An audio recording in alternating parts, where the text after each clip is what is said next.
The chandeliers sparkled above, violins sang through the ballroom, and laughter echoed in every corner. Yet, at the far end of the table, Emma Collins sat utterly alone, a crystal glass trembling in her hand. She looked like the picture of power, the youngest CEO in New York's financial world. But in that moment, her eyes revealed only emptiness. And then she whispered almost to herself, "Take me home." The words were quiet, fragile, but they didn't vanish in the music. Jake Miller, a single father in a simple suit, heard them. He turned, studied her, and walked closer. Smiling softly, he leaned in and replied, "Just the two of us?" The ballroom fell silent, and that was the night everything changed. Emma Collins was the kind of woman people whispered about in awe. At just 35, she had risen higher than most men twice her age, running a financial empire that stretched across Manhattan's tallest glass towers. Her picture-perfect smile was on magazine covers, her name spoken in boardrooms with reverence and envy. But success had a way of stealing the quiet parts of life, leaving her penthouse echoing with silence no one else could hear. At night, she often stared out at the skyline, wondering how it was possible to feel so empty while having everything. Her childhood hadn't been one of warmth, but of expectations. Her father, a rigid Connecticut banker, believed emotions were a weakness. Her mother drifted in and out of the picture, never steady enough to anchor Emma's heart. So Emma learned early that achievement was her only currency. Straight A's, scholarships, promotions, each victory pushed her forward, but each one left her more alone. When people saw her in public, they saw a powerful CEO. When she looked in the mirror, she saw a woman who had never been held for who she truly was. Jake Miller's world could not have been more different. A widower in his late 30s, he woke each morning to the sound of his daughter Lily padding down the hall in her socks, asking what was for breakfast. His life was stained with oil and grease from the garage he owned, a humble repair shop where old radios hummed country tunes and neighbors stopped by for both service and small talk. It wasn't glamorous, but it was honest. And for Jake, there was only one prize worth chasing, raising Lily with the love he and his late wife once dreamed of giving her. The loss of his wife had carved a hollow in Jake's heart, but Lily filled it with her laughter and questions. She was 8, curious about everything, and Jake was determined to protect her from every sharp edge of the world. Nights were spent helping with math homework at the kitchen table, weekends filled with trips to the park or small-town fairs. He wasn't wealthy, but he gave Lily the kind of life where she knew she was safe, seen, and adored. To him, that was worth more than any title or fortune. The wedding that weekend brought Emma and Jake under the same roof, though neither of them could have guessed it would matter. For Emma, it was an obligation. Her name carried weight in the groom's company, and her appearance was as much business as courtesy. She wore a designer gown, heels that clicked like confidence, and carried the mask of power she had perfected for years. To the world, she looked untouchable. Inside, she already dreaded the long hours of forced smiles and meaningless chatter. Jake, on the other hand, had come as a guest of the bride, a childhood friend who insisted he bring Lily along. He wore his best suit, one he rarely had reason to pull from the closet, and Lily was radiant as a flower girl, her joy outshining even the chandeliers above. Jake felt a little out of place among the glittering guests, but his easy laugh and warm handshake earned him a spot in every circle he joined. He wasn't trying to impress anyone, he never did. For him, it was enough to see his daughter happy. The ballroom itself was a world of its own that night. Music flowed through the air, glasses clinked, and couples spun across the dance floor with practiced grace. Waiters glided between tables, balancing champagne flutes on silver trays, while cameras flashed to capture moments of joy. But in the midst of the celebration, Emma sat apart, her back straight, her face serene, her heart screaming for something more. Jake, meanwhile, watched the night unfold with the contentment of a man who knew where he belonged, next to Lily, guiding her through the swirl of laughter and music. Two souls so far apart in status, so opposite in life's rhythm, shared one hidden thread: loneliness. Emma's was buried under the weight of success. Jake's softened by fatherhood, but still tender with grief. Neither came to that wedding expecting change, but fate has a way of pulling strangers into each other's orbit at the exact moment they needed most. And beneath the glitter of that ballroom, the stage was quietly set for a story neither of them saw coming. Emma sat at her table, a glass of champagne resting untouched in her hand. Around her, the air vibrated with music and laughter, but it all felt like noise she couldn't enter. She tried to smile politely when someone passed, but the weight of isolation pressed heavier with each minute. Watching couples lean close, whispering secrets only they could hear, made her chest ache. She had everything society said should make her happy, yet none of it filled the hollow silence inside her. As the band shifted into a slow song, the ballroom seemed to glow with intimacy. Husbands drew their wives to the floor, friends swayed arm in arm, and the bride and groom shared a kiss that made the crowd cheer. Emma lowered her eyes, unable to watch, afraid her longing might betray her. Her reflection in the glass taunted her, powerful, polished, perfect, but she felt like a ghost at her own table. And in that fragile moment, the words escaped her lips, no louder than a prayer. "Take me home." Across the room, Jake had been laughing with an old friend, his shoulders finally relaxed after weeks of long hours at the garage. But something shifted when he heard those three words. He turned instinctively, scanning the crowd, and his gaze landed on her. A woman too beautiful to look so broken. Her eyes weren't searching for a ride home, they were begging for rescue.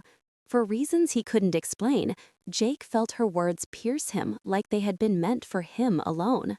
He excused himself from the group and began walking toward her.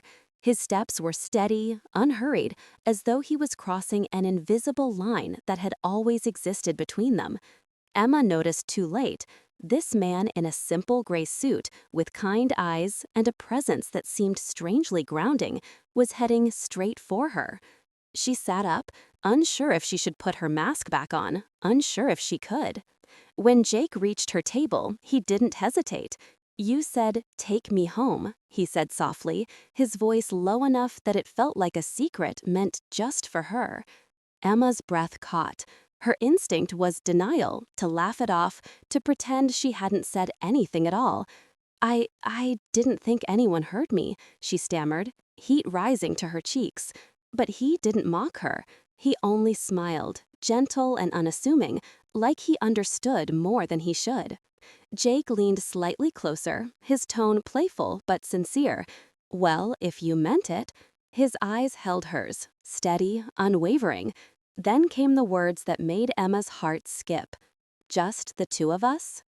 It wasn't flirtation, it wasn't a line.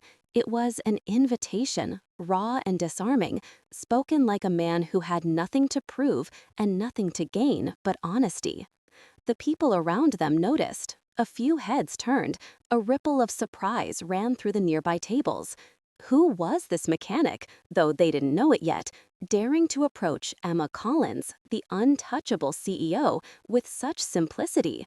Emma felt the weight of 100 unspoken judgments pressing in, but when she looked back at Jake, all of that faded.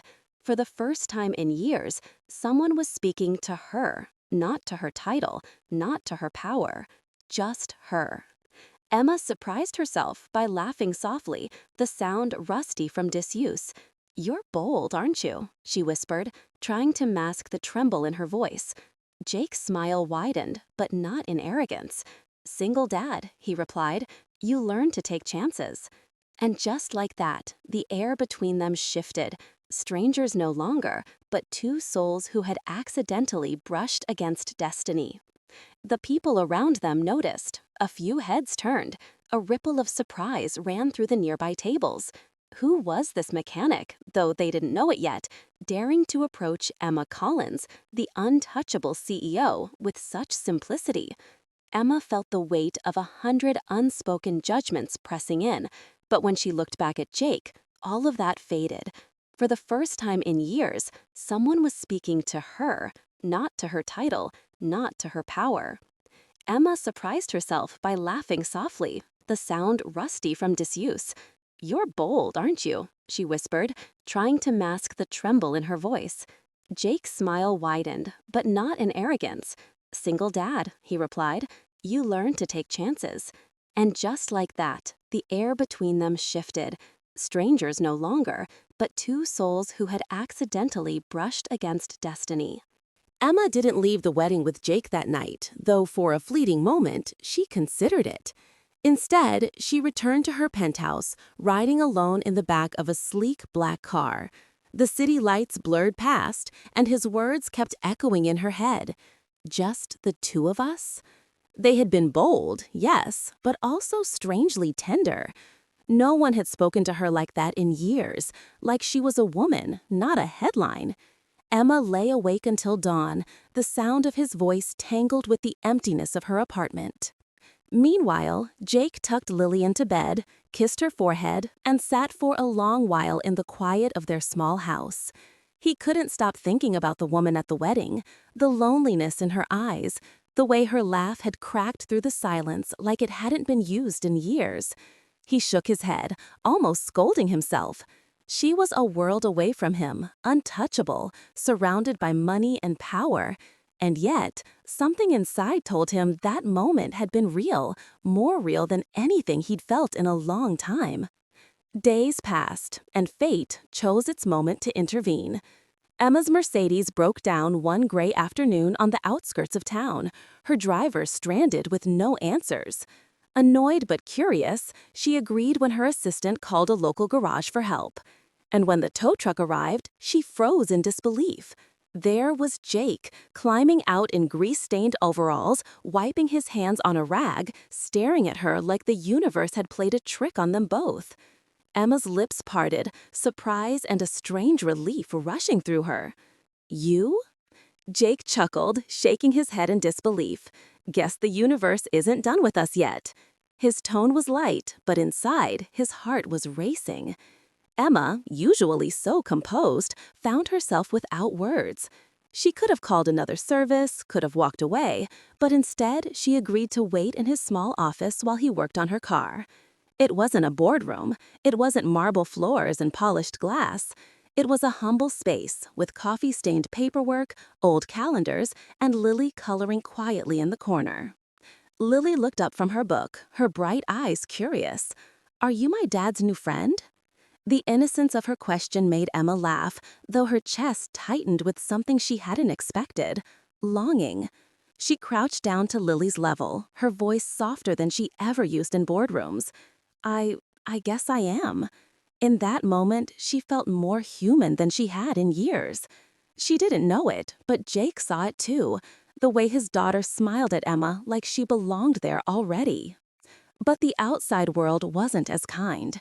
Emma's board members began to notice her absence from evening galas, her appearances in places far from her polished circle. One night, leaving Jake's garage, she spotted two of them watching from across the street, their expressions dripping with disdain. Later, whispers reached her. "She's wasting her time with a mechanic." Jake's friends weren't much kinder. Over beers, they warned him, "She's out of your league, man. Women like that, they don't stay." The doubts pressed on both of them, like a weight neither could shake. The sharpest blow came from Emma's father. His voice on the phone was as cold as she remembered from childhood. "Emma," he said, "I hear rumors. Is it true you're spending time with a man who fixes cars for a living?" She tried to defend Jake, but her father's words cut deep. "Do not throw away everything you've built. A man like that will drag you down." When the call ended, Emma sat in silence, tears threatening but never falling, her heart torn between duty and the fragile hope Jake had awakened. Jake, too, wrestled with doubt, too. One night, after Lily was asleep, he stood alone in the garage, staring at his reflection in the dusty glass.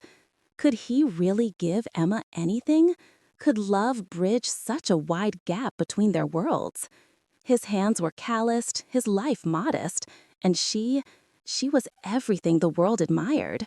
Yet when he closed his eyes, all he saw was the way she had knelt beside Lily, the softness in her laugh. And he knew, whether the world approved or not, he couldn't let her go without trying. It happened on a Tuesday evening, the kind of ordinary day no one expects to become unforgettable. Jake was closing up the garage when Lily suddenly began coughing, deep, sharp, frightening. Within minutes, her small chest was heaving, her breaths desperate. Panic surged through Jake's veins. He rushed her to the hospital, heart pounding as he carried her into the sterile brightness of the emergency room. Doctors and nurses moved quickly, hooking her up to oxygen. Jake could do nothing but pace the hallway, his hands shaking, fear clawing at his throat. Emma heard about it the same night. She was leaving a late meeting when Jake's name flashed across her phone, a number she had saved but rarely dared to call. The message was short, panicked.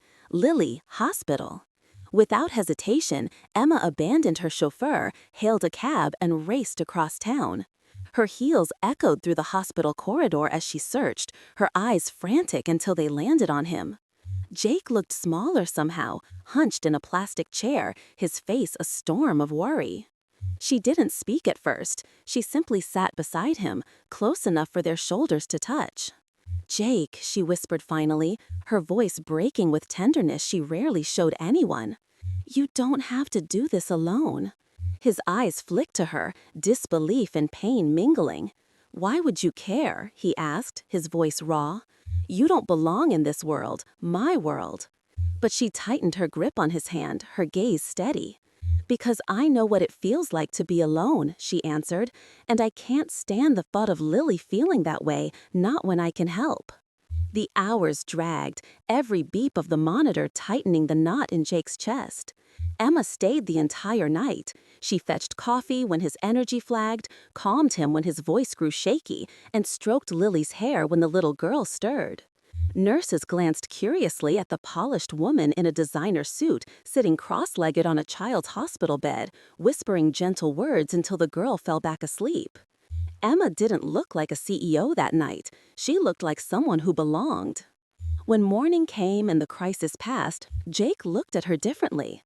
Not with surprise, not with hesitation, but with something deeper, gratitude mixed with fear. He wanted to believe this could last, but doubts clung like shadows. "You don't understand, Emma," he murmured as they left the hospital. "My life isn't champagne and limousines. It's bills, grease, and a kid who needs me every second. I can't give you the world you're used to." Emma stopped in her tracks, forcing him to face her. "Jake," she said firmly, "I don't want that world anymore." For weeks afterward, Emma slipped more and more into their lives. She brought soup when Lily was weak, sat at the kitchen table helping with schoolwork, and even learned how to flip pancakes on Sunday mornings, burning the first batch while Jake laughed and Lily cheered her on. There were moments when Emma caught herself smiling in ways she hadn't since childhood, her laughter echoing in Jake's small kitchen like it had always belonged there. For the first time, she wasn't CEO Emma Collins, she was simply Emma. But the world beyond Jake's house did not sit still. In her absence from evening galas and industry dinners, the whispers in boardrooms grew louder. Investors sent veiled warnings. Newspapers published speculative headlines. Emma Collins seen leaving small-town garage, romance, or recklessness. At first, Emma ignored it, but when her father summoned her with a tone that broke no refusal, the storm she had been avoiding broke open. He spoke not as a parent, but as a prosecutor, accusing her of sabotaging her legacy for a man who could never match her. That night, Emma sat in her car outside Jake's house, hands gripping the steering wheel, heart torn in two. Inside, she could see Jake reading on the couch, Lily curled up beside him, the picture of warmth and safety she had always craved. Behind her, she could hear the echo of her father's words. "Choose wisely, Emma, the company or this mechanic." She had always known life demanded sacrifice, but for the first time, the sacrifice wasn't just hers to make. It was a choice that could bind or break 3 lives forever. The storm broke on a Friday afternoon. Emma's father had called an emergency board meeting in the towering glass conference room of Collins Enterprises. She walked in wearing her strongest mask, perfect suit, polished hair, unreadable eyes, but inside her heart raced. On the long mahogany table lay folders, photographs, and headlines. The air was thick with judgment. Her father sat at the head, cold and commanding, flanked by shareholders who stared at her as though she were already guilty. The screen behind him flickered to life. Images of Emma stepping out of Jake's garage, smiling with Lily, even carrying groceries into his modest home filled the room. The whispers became words, words became accusations. She's ruining the company's image. She's not fit to lead if she chooses this path. And then her father's voice cut through it all, sharp and merciless. Emma, you will end this, tonight. You will choose the company or you will walk away with nothing. For a moment, Emma couldn't breathe. The walls seemed to close in, the faces of the board blurring into one suffocating mass. She thought of the little girl who had looked at her with trust, of Jake's steady hands guiding her through fear, of the warmth she felt in their small home. And then she thought of the empire she had built brick by brick, the legacy she had fought for, the pride she once carried. The two worlds clashed inside her, tearing her apart. That evening, she drove to Jake's house. Her car sat idling in the driveway far longer than it should have, headlights cutting across the porch where Jake stood waiting. He knew. The rumors had reached him, the headlines flashing on every news site. His shoulders sagged as she stepped out, her face pale in the porch light. Emma, he said quietly, his voice already heavy with resignation, I won't let you throw away your life for me. Her eyes stung with tears she had tried so hard to hold back.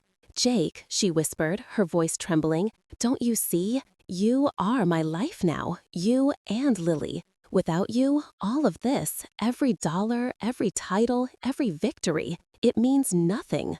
The words spilled out raw and desperate, her heart finally laid bare. But Jake shook his head, his jaw tight. And what happens when you regret it? What happens when you wake up one day and realize we don't fit in your world?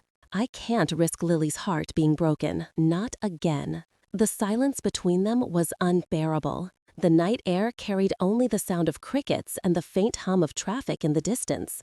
Emma's chest heaved, her body trembling under the weight of his doubt. She wanted to scream, to beg, to prove that this wasn't weakness, but love. But before she could, the screen door creaked open. Lily stood there in her pajamas, holding her inhaler, her little eyes wide with fear that she didn't yet understand. She stepped forward, her voice soft but steady enough to shatter them both. Miss Emma, don't leave us. Her small hands clutched the railing, her face pale from recent sickness, but her plea carried a strength no adult voice could match.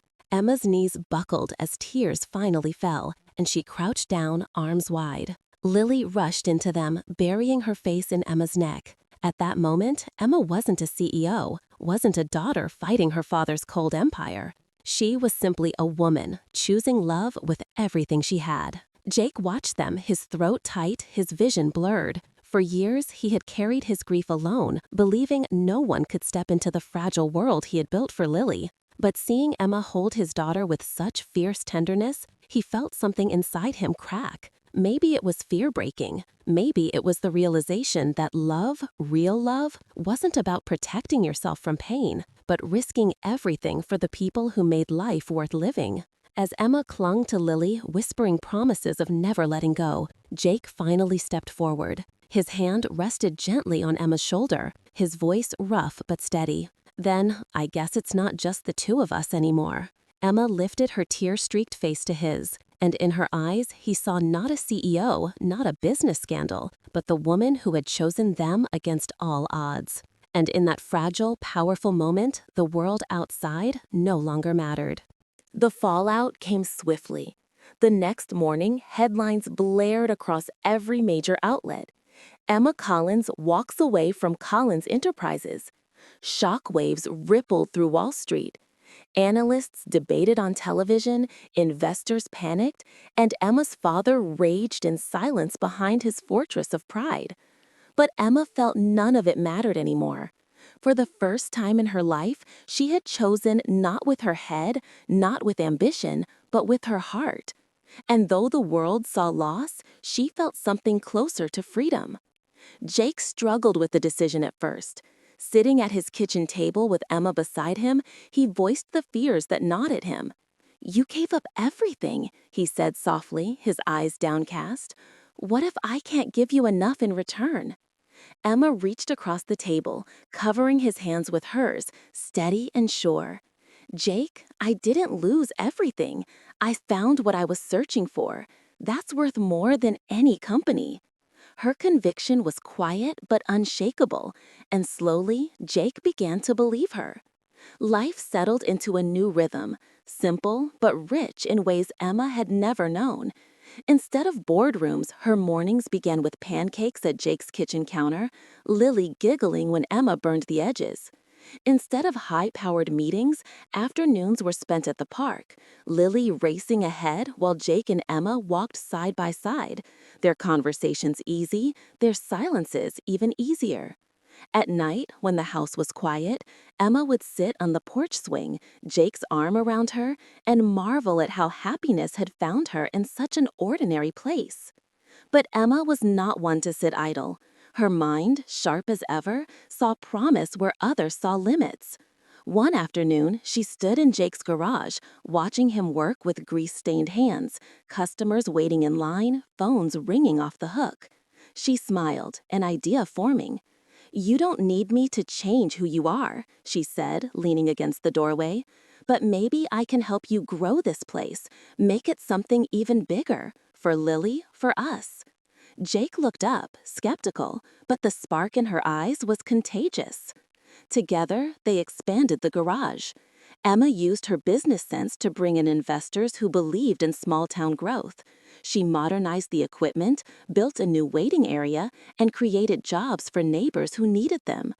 Jake remained the heart of it all, greeting every customer with the same warmth he always had. The garage became more than a business.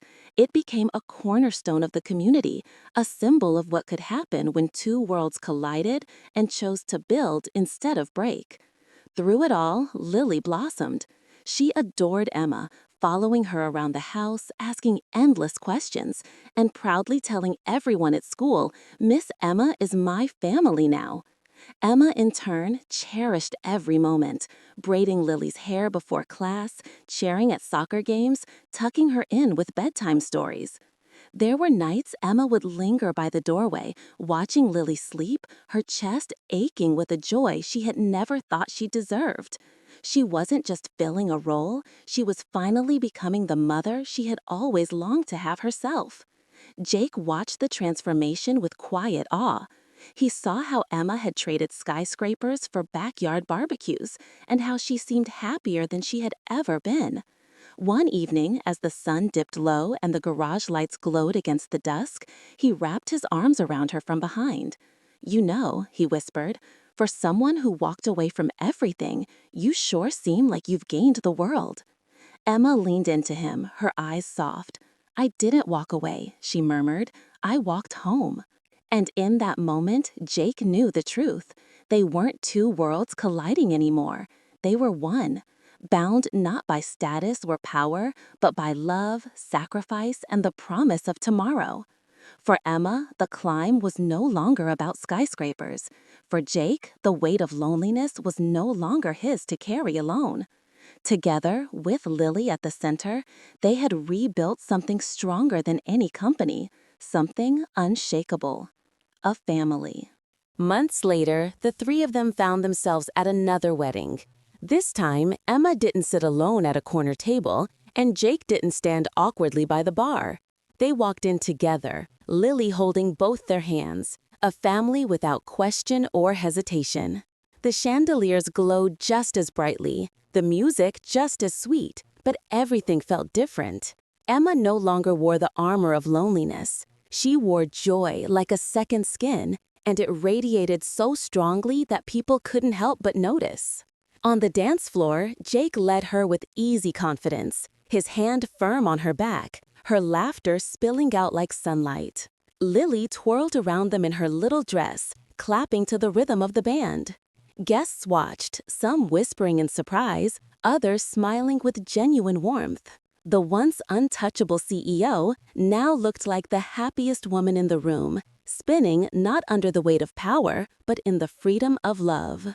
As the night deepened, Jake leaned close, his voice low against her ear. "Remember that first night, when you asked someone to take you home?" Emma smiled, resting her cheek against his shoulder. "The best mistake I ever made." He chuckled, pulling her closer. "Not a mistake, just the two of us, remember?" Emma lifted her eyes to his, then glanced at Lily running toward them. "No," she whispered softly, "the three of us." The words wrapped around Jake's heart like a promise. For so long, he had carried the weight of being both father and mother, protector and provider. But now, with Emma by his side, the burden felt lighter, transformed into something shared. He wasn't just surviving anymore, he was living. And Emma, who had once measured success in numbers and deals, finally understood the kind of success that mattered most. Coming home to people who loved her for who she was, not what she owned.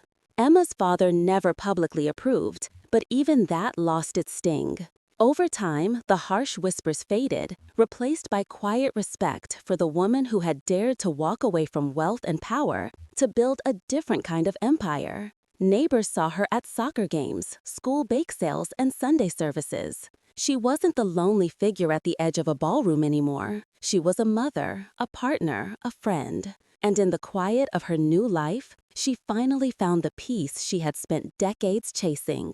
Lily, too, thrived in ways no one could miss. Her laughter rang brighter, her asthma attacks grew fewer, her sense of belonging anchored her deeply. When she introduced Emma to her friends, she never hesitated. "This is my family," she would say, proud and unshakable. Emma would smile, her heart swelling with a love she had once thought impossible for someone like her. It wasn't perfection. There were still bills, still disagreements, still long days, but it was real, and that made it priceless. The lesson was simple, yet powerful. True success isn't measured by wealth, titles, or the approval of others. It's found in the warmth of a child's hug, the steady presence of a partner who believes in you, the laughter shared around a worn kitchen table. Emma had built skyscrapers, but it was only when she built a home with Jake and Lily that she felt she had finally reached the top. Her story was proof that sometimes the greatest risk is not chasing more, but choosing love. And so, as the music swelled and the family embraced under the lights of the wedding hall, the truth became clear. Love doesn't ask for resumes or bank accounts. It asks for courage, sacrifice, and faith. If this story touched your heart, dear listener, remember, sometimes the most important decision you'll ever make isn't in a boardroom or on a stage. It's in choosing who you'll walk home with at the end of the night. If this story moved you, please subscribe for more inspiring stories like this. Stories that remind us all of the power of love, family, and second chances.